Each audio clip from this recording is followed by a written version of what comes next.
It's sad to think that some people, men, believe that if you're not having sex as much as the male wants, then your relationship is pretty much over. And if you're not, you should die alone. In a response to a video I made about there's a younger girl on this app who's married, and she made a video saying that once you get married, your husband no longer needs your consent. I made a video saying that I don't agree with this. Just because you get married doesn't mean you no longer have bodily autonomy.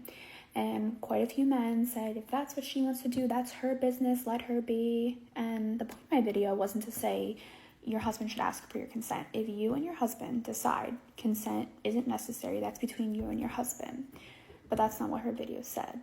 The video was saying, blanket statement, once you get married, your husband doesn't need consent, which is not true.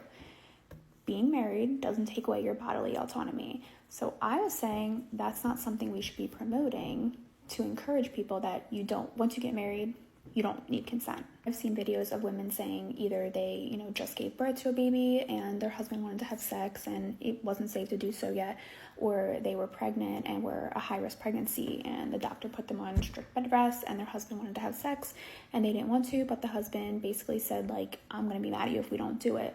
So yeah, I think in a lot of situations, those are two examples that women have the right to say they don't want to have sex. And honestly, you don't need a reason to not want to have sex. It's your body, and if you aren't in the mood or don't want to, you don't need to. There's a lot of things can affect libido, both men and women.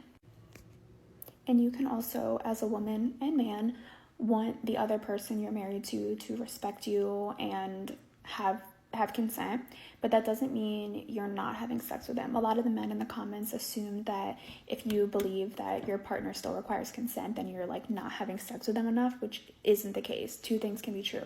I can have plenty of sex with my husband, but I could also want him to respect if I'm not in the mood or something like that. Two things can be true at the same time.